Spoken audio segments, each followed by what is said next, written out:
제목, 그리스도의 심장. 빌립보서 1장 7절에서 11절을 읽겠습니다. 내가 너희 무리를 위하여 이와 같이 생각하는 것이 마땅하니 이는 너희가 내 마음에 있음이며 나의 메임과 복음을 변명함과 확정함에 너희가 다 나와 함께 은혜에 참여한 자가 됨이라. 내가 예수 그리스도의 심장으로 너희 무리를 얼마나 사모하는지 하나님이 내 증인이시니라. 내가 기도하노라. 너희 사랑을 지식과 모든 총명으로 점점 더 풍성하게 하사 너희로 지극히 선한 것을 분별하며 또 진실하여 허물 없이 그리스도의 날까지 이르고 예수 그리스도로 말미암아 의의 열매가 가득하여 하나님의 영광과 찬송이 되기를 원하노라. 우리들이 등산을 하다가 산 중턱에서 조난을 당했다고 생각해 보십시오. 게다가 해가 기울어 날도 어두워지고 기온도 뚝 떨어지고 물과 음식은 거의 다 떨어졌습니다. 그야말로 막막하고 절망스러울 것입니다. 그런데 이때 전혀 생각지 않게 다른 등산객들을 만난다면 얼마나 반갑겠습니까?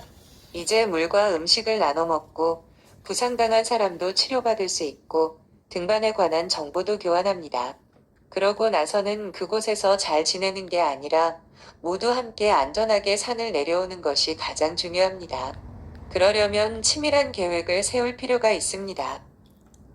성도들과의 사랑의 교제가 그동안 식어 있었던 열정을 되살리는 건 사실이지만 그저 심령이 따뜻해진 것으로 만족해선 안 됩니다. 아직 싸워야 할 영적 전투가 남아있기에 다시 한번 나 자신의 부족함을 생각해 보면서 스스로 정비할 필요가 있습니다. 스스로 돌아본다는 건 나를 향하신 하나님의 뜻이 무엇인지 곰곰이 생각한다는 말입니다. 예수님은 십자가를 앞두고 높은 산에 올라가셔서 기도하실 때 영광된 하나님 나라를 체험하셨습니다. 그때 예수님의 얼굴도 변하시고 옷에서도 광채가 났습니다. 더욱이 그 현장에는 모세와 엘리야 나타나서 예수님과 대화를 나누었습니다. 제자들은 이 광경을 목격했습니다.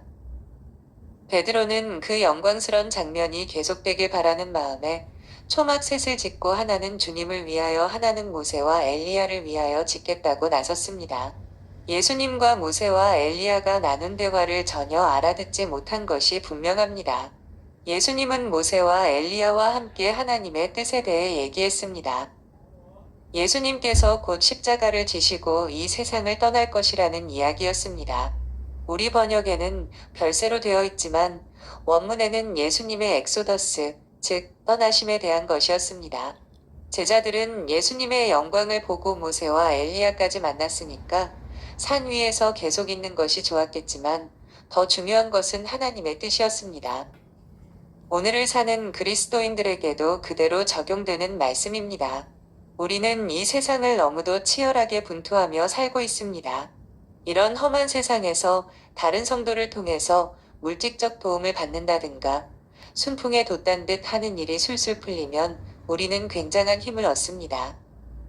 이때 우리가 여기가 좋사오니 하게 되면 하나님의 뜻을 향해 한 발짝도 전진할 수 없습니다.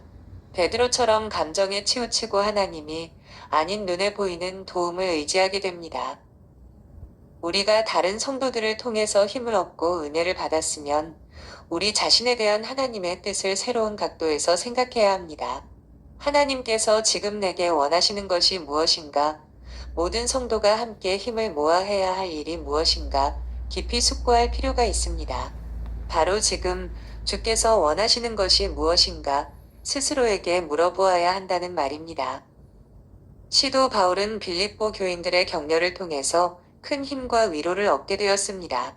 그러나 사도는 기분이나 감정에 치우치지 않고 자신들에 대한 하나님의 뜻이 무엇인지 생각합니다. 7절을 봅니다. 내가 너희 무리를 위하여 이와 같이 생각하는 것이 마땅하니 이는 너희가 내 마음에 있음이며 나의 메임과 복음을 변명함과 확정함에 너희가 다 나와 함께 은혜에 참여한 자가 됨이라. 우리는 사도 바울이 복음을 전하면서 때론 외로움과 절망에 빠졌을 거란 생각을 미처 하지 못합니다. 사도 바울이야말로 요즘 유명한 설교자들처럼 많은 사람들의 사랑과 지지를 받으면서 복음을 전했겠지 하며 그의 인간적인 고뇌에 대해서는 크게 신경 쓰지 않습니다. 하지만 그의 형편은 우리가 생각하는 것과는 정반대였습니다. 사도 바울이 여러 지역을 다니면서 복음을 전할 때나 유대인들의 고발로 감옥에 갇혔을 때 그는 참으로 외로웠습니다. 그의 가치를 알아주는 사람이 거의 없었고, 같은 그리스도인 가운데서는 바울을 미워하고 시기하는 사람들이 많았습니다. 아마도 그가 예수님을 만나기 전에 교회를 핍박했던 전력이 있었고, 예루살렘의 사도들과 달리 이방 나라로 다니며 복음을 전했기 때문에 전폭적인 지지를 받지 못했을 수도 있습니다. 이젠 감옥에 갇혀 외로운 싸움을 하고 있는 바울을 빌립보 교인들이 찾아와주고 격려했습니다. 이것이 사도 바울에게 힘과 용기를 주었습니다. 누구에게나 다른 사람의 인정과 격려를 받고자 하는 욕구가 있습니다. 하지만 우리는 진심으로 남을 인정하고 위로하는 일에 인색할 때가 많습니다. 무한 경쟁 사회에서 다른 사람을 인정하기란 참 쉽지 않은 일입니다. 남을 칭찬하는 건 곧 자기 자신이 못났다는 걸 인정하는 거란 인식이 우리 안에 자리하고 있는 것 같습니다. 반면 우리는 다른 사람의 잘못을 지적하고 꼬집고 비판하는 데는 민첩함을 보입니다. 그렇게 함으로써 자신이 더 똑똑하고 유능한 사람이 된 듯 느껴지는 모양입니다. 어쨌거나 이 세상의 모든 사람들은 다른 사람의 인정과 격려가 필요합니다. 이를 통해 열정이 생기기도 하고 절망 가운데서 일어날 힘을 얻기 때문입니다. 사도 바울이 빌립보 교인들을 통해 힘을 얻고 나서 그들을 생각하며 너희가 내 마음에 있다고 말합니다. 그들이 바울의 마음을 완전히 차지해버렸다는 말입니다. 다른 말로 표현하면 마음속에 도저히 지워지지 않을 사랑의 도장을 찍어 놓았다는 뜻입니다. 다른 사람의 마음을 얻는 가장 좋은 방법은 어렵고 힘들 때 믿어주고 지지해주는 것입니다. 빌립보 교인들의 도움은 옥중에 있는 바울의 복음 증거 사역에 결정적인 도움이 되었습니다. 당시 바울을 위해 가장 기본적인 의식조차 챙겨주는 이가 없었습니다. 그런데 생각지도 않은 도움을 힘입어 법정에서 복음에 대해 훌륭하게 변명할 수 있었습니다. 복음을 변명한다는 것은 법정에서 자기의 주장을 진술하는 것을 말합니다. 그는 법정에 서서 자기가 왜 체포되어야만 했는지 진술해야 했습니다. 그리스도의 복음이 유대교와 다른 이유와 이방인들의 복음이 전해져야 하는 이유를 객관적으로 설명해야 했습니다. 불신자들에게 복음을 설교하는 것이 설교자에겐 가장 힘든 일입니다. 웬만한 설교자들도 진땀을 빼며 설교할 때가 많습니다. 전혀 들을 준비가 안 된 청중 앞에서 설교해야 하고 예측할 수 없는 반응이 나올 수 있기 때문입니다. 그러나 복음을 전하는 가운데 갑자기 성령의 능력이 임하는 것을 느낄 때가 있습니다. 그것은 전도자가 힘들게 복음을 전하는데 갑자기 어느 순간 영적으로 그들을 이기고 사로잡기 시작하는 것입니다. 하나님의 성령이 강하게 역사하면서 복음을 모르는 자들의 마음이 굴복되고 그들이 말씀을 경청하게 되고 나중에는 부르짖으면서 회개하게 되는 것입니다. 사실 바울은 대단히 예민한 사람이었습니다. 쉽게 의기소침하거나 기죽을 수 있는 사람이었습니다. 더욱이 그가 감옥에 갇히게 되었을 때 바울은 너무나도 절망하고 좌절한 나머지 심한 영적 침체에 빠져 있었던 것 같습니다.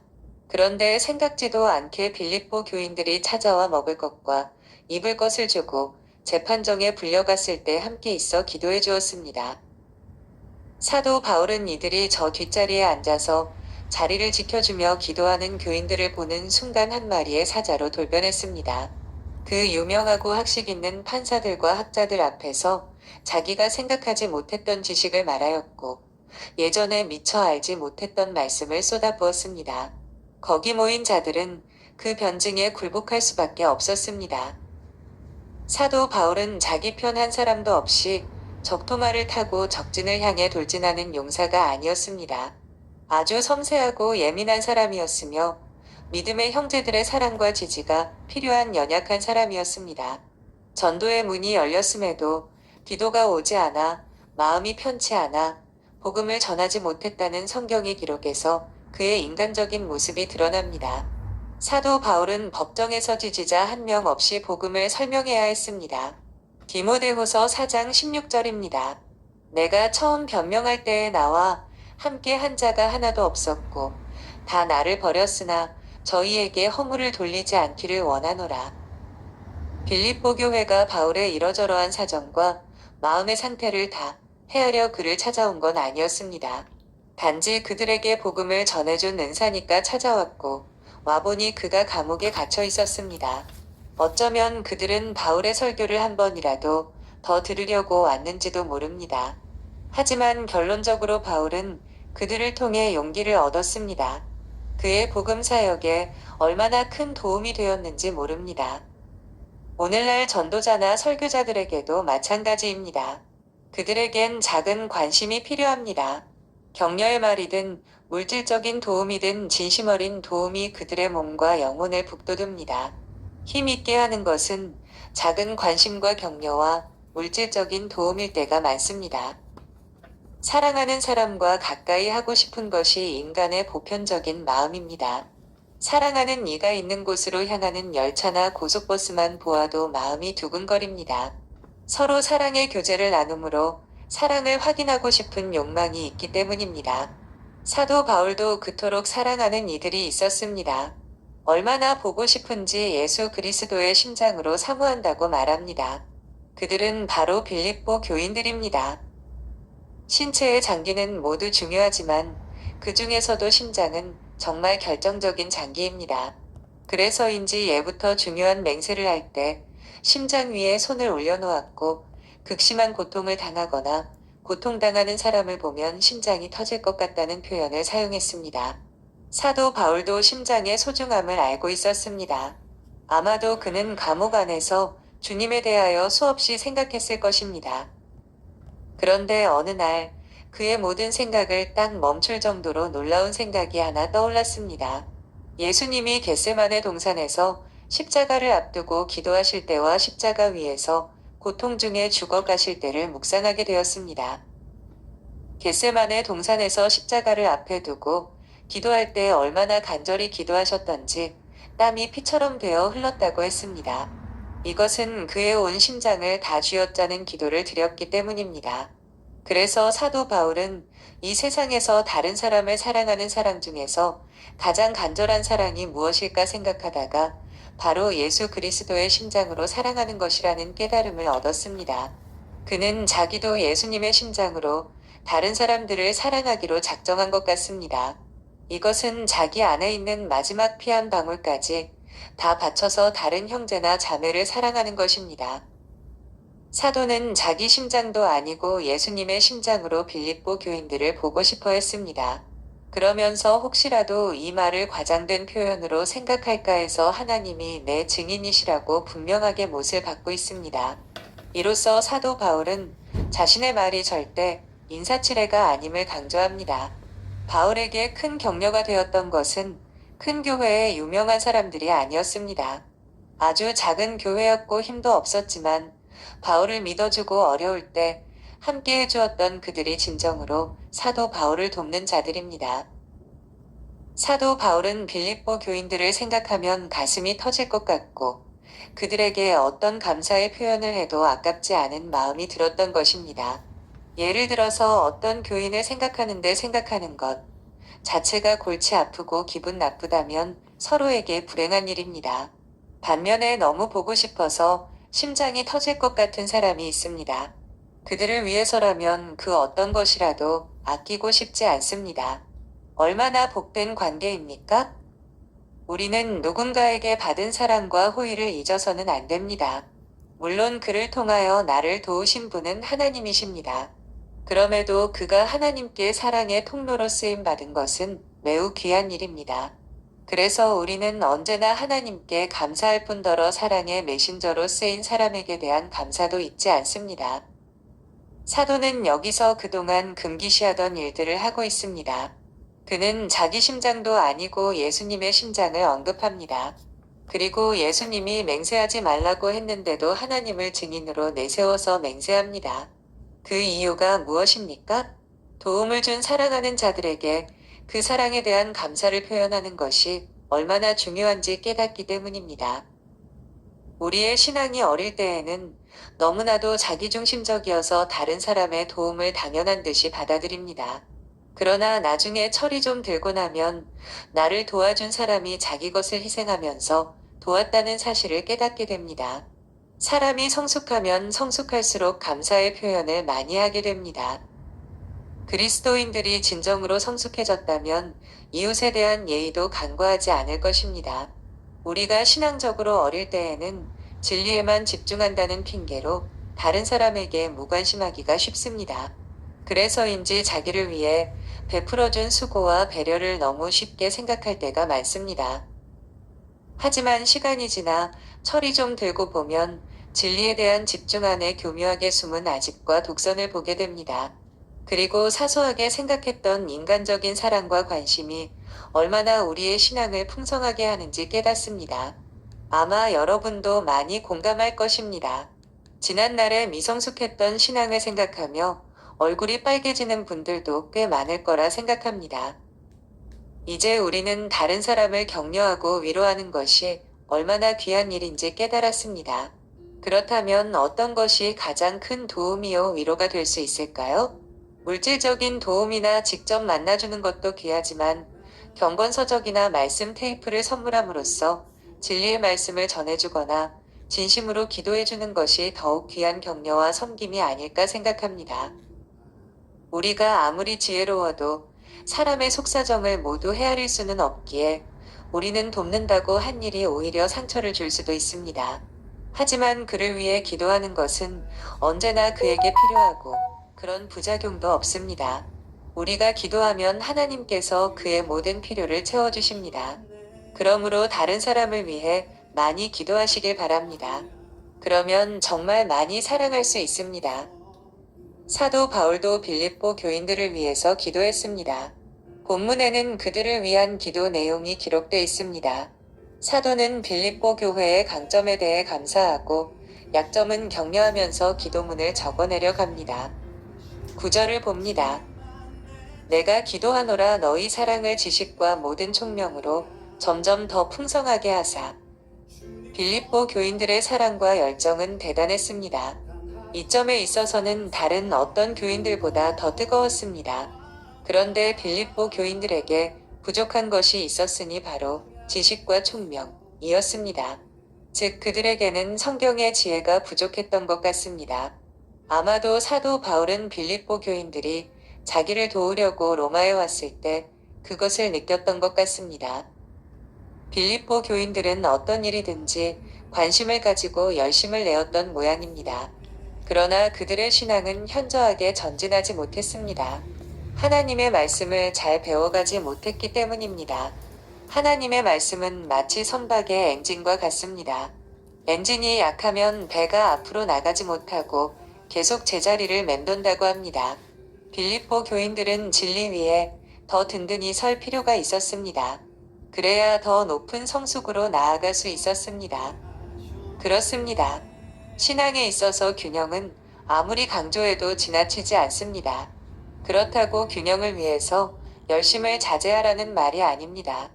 모든 부분에 열정을 가져야 한다는 말입니다. 여러분이 하나님의 말씀을 많이 알고 있습니까? 그러면 이제 사랑하기 위해 힘써야 합니다. 하나님을 아는 지식과 함께 다른 사람을 용납하고 인정하는 것을 배워야 제대로 자라고 있는 것입니다. 교회 안에서 열심히 봉사하고 있습니까? 이제는 사회로 눈을 돌려 이 세상의 빛과 소금이 되기 위해 나아가야 합니다. 한 분야에만 몰두하면서 치우치는 것은 정말 위험한 것입니다. 그래서 매사에 총명이 필요합니다. 바울은 여기서 총명이 무엇을 의미하는지 자세하게 설명합니다. 10절을 봅니다. 너희로 지극히 선한 것을 분별하며 또 진실하여 허물없이 그리스도의 날까지 이르고. 그가 말하는 총명은 단순한 처세술이 아니라 하나님의 뜻을 아는 능력입니다. 사람은 모든 것을 다 잘할 수 없습니다. 밖에서 유능한 사람은 집안일에 소홀할 수 있습니다. 그리고 이것을 잘하면 저것은 못할 수도 있습니다. 그러면 어떻게 해야 총명하게 행하는 것입니까? 우선순위를 정해놓고 열심을 내야 합니다. 지극히 선한 것을 분별한다는 것은 더 중요하고 근본적인 가치가 무엇인지 생각하라는 말입니다. 우리가 하나님의 뜻을 알고 있는 것 같지만 모든 뜻을 아는 것이 아닙니다. 때론 내 수준으로 그분의 뜻을 끌어내릴 때도 있습니다.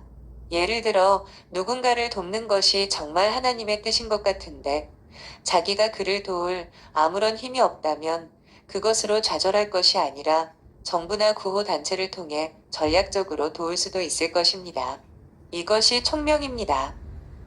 바울은 빌립보 교인들에 대하여 진실하여 허물없이 그리스도의 날까지 이루고라고 했습니다. 이 또한 빌립보 교인들에게 부족한 면모였습니다. 우리나라 교인들도 열심은 있는데 진실하지 못할 때가 많습니다. 그리고 사도 바울은 빌립보 교인들이 진실하고 허물없이 예수 그리스도의 날까지 이룰 것을 확신합니다. 다시 말해서 우리의 신앙은 하루아침에 끝나는 것이 아닙니다. 한번 시작하면 주님 오실 때까지 지속해야 합니다.